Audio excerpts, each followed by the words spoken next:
there are new papers on blockchain every day. And I would like to quote one by Robert Erian, published mid-October on critical legal thinking. So, should we still take seriously the possibility that blockchain might evolve into something other than capitalism's latest technological fetish? Perhaps not. Blockchain is, after all, arguably a product of the capitalist nation, albeit a marginal and anarchic species of capitalism outside the main. And yet, within the origin myth of blockchain captured by Xi, you know that Satoshi is the creator of Bitcoin and blockchain, with a clear sense that the technology doesn't exist exclusively for the advantage of capitalism. So I hope we will be able to discuss the disruptive potential of blockchain in sharing the point of view of all our distinguished speakers. I thank the speakers too for being here, live or remotely, like Michel from Thailand. Just a word about there is a small section in the entry lobby. It was curated by Bram Krevitz, and 3D video and real-time visualization of transaction on Faircom. You can go on the website or at the exhibition and you will see the list of artists who are presenting work. Now, there is a Wi-Fi, but we cut Wi-Fi during the Skype because it's too heavy, and we also stream live, so we cannot do everything there. A word about the moderators for this day. We have Benedict Jacobs, who is a media artist and sociologist, one of the 𝕊𝕐𝕐𝕐 sisters. And we have Bram Krevitz, who are director of Thematic and is now professor of media art at GASC, the art school in Ghent. Bram and Benedict, it's up to you. I think, Bram, you are going to introduce Michel Bauwens, who is already there with us. Thanks a lot. Can he hear us already?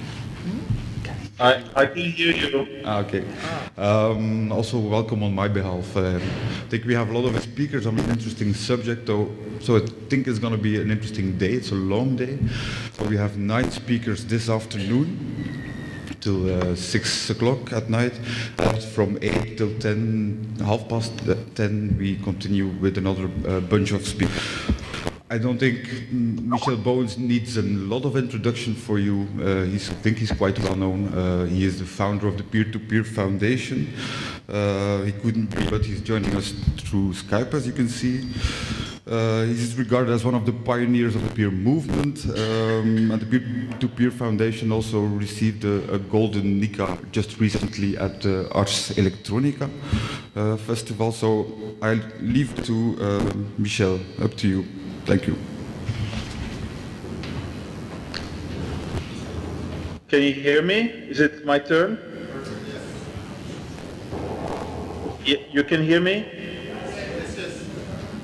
Okay. Yes, perfect.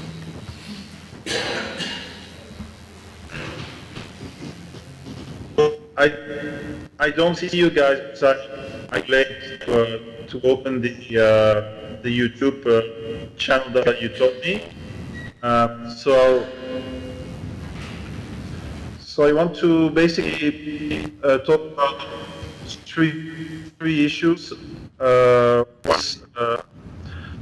Stress the historical importance of changes in accounting, and the second topic will be a few words about trust. And the third issue will be, are there any progressive uses or emancipatory uses of the blockchain that we can imagine and work on? So let me start with the first topic. Some of you probably know that the first writing that was found is actually an accounting ledger in Sumeria.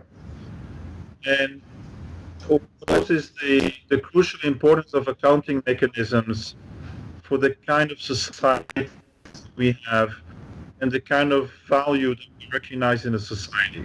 And that very first ledger was, of course,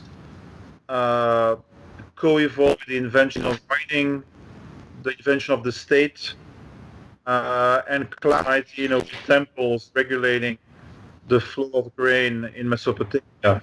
The issue of accounting is something that's very closely tied to the kind of society we live in. And maybe just a second example is the issue is the invention of double entry book accounting in the 15th century by the guilds and the merchants and the Franciscans and Templars as the beginning of the transformation towards an economy that was based on communicating and that would give us capitalism.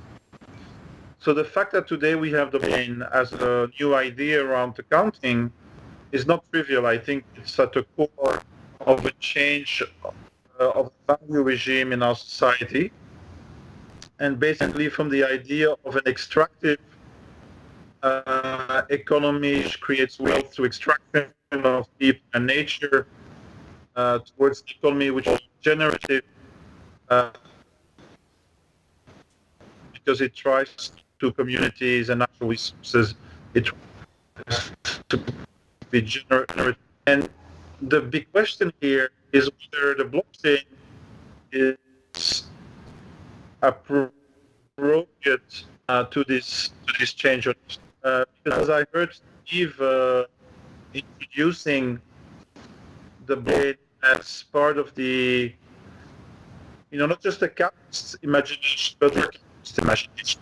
The blockchain is very much tied to Bitcoin anarcho-capitalist imagination, which is basically they're only individuals in the world, and they can't trust each other, can't trust governance, democracy.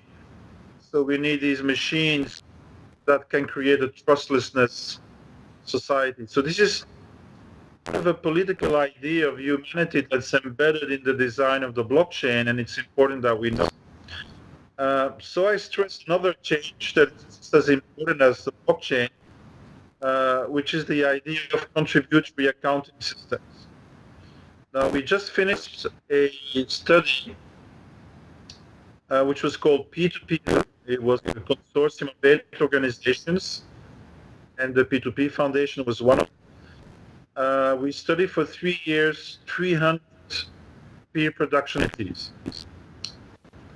And it turned out that 78% of those communities, without using the blockchain, using contributory accounting mechanisms. So not double entry book accounting systems based on contributions. And these contributory accounting systems, they exist for 2 reasons. One is the commons within a pre-production community. You want to avoid capture and value extraction from the outside, that's one.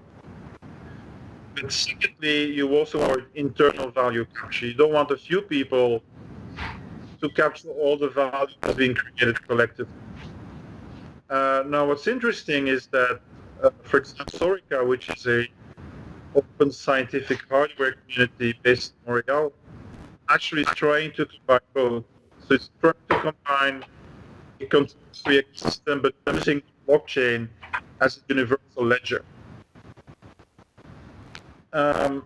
And the second very important potential, I think, for using chain or another type of universal ledger, because I think the key issue is not the particular form that the blockchain takes today, linked to the blockchain, the extractive process, but it's the idea of a universal ledger, right? Instead of everybody having its own accounting system competing against everybody else, we are moving towards more transparent participatory ecosystems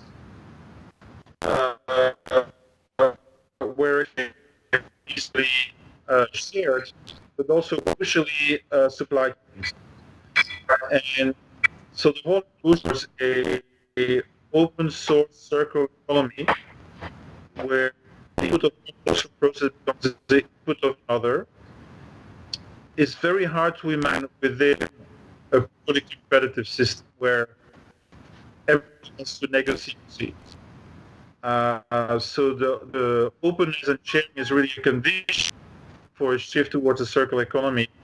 And there the issue, for example, of provenance, so what happens with a particular product, where does it come from, where is it going? So this is called provenance in English. And there's a project by Provenance to link open supply chains with the blockchain. I think this is a very important development that we have to look at. So just to conclude that part, what's important for me is that we see the idea of the blockchain, the universal ledger, and apply it not for this vision of a world that is disconnected to individuals that can only trade and commodify their relationships, but actually use it for, more collective, more community-oriented, more generative concerns. And I think that's probably that is doable, and that's one of the directions we can take blockchain in, on the condition that is environmental cost. Now I want to conclude with a little word also about trust again, and a very little history and show how the blockchain fits into that history. Yeah. Oh, what did you say? One more, please. Ooh, that's very short. Yes, So give me 2 minutes. Very short. All right. So, we start from small bands and tribes where everybody knows each other. And so trust is the issue because we know each other. And as we move to bigger systems, empires, we move to basically the idea of the big father, that we all believe the same thing, so trust each other in a larger environment. Third phase for me would be the state, big brother, where we trust institutions that monitor our behavior, and that creates, the kind of trust society that we see, for example, in Scandinavia. So this is my conclusion, where the idea of the blockchain comes in, is to scale social dynamics on a global scale. So the promise of the blockchain is really to create peer-to-peer trust, to allow small groups, communities, production communities, to create a form of trust that is a post-state, post-national trust. And I think the blockchain fits very well in with that kind of evolution. And that's basically, what I wanted to say today. Thank you very much. For that, we had a bad connection.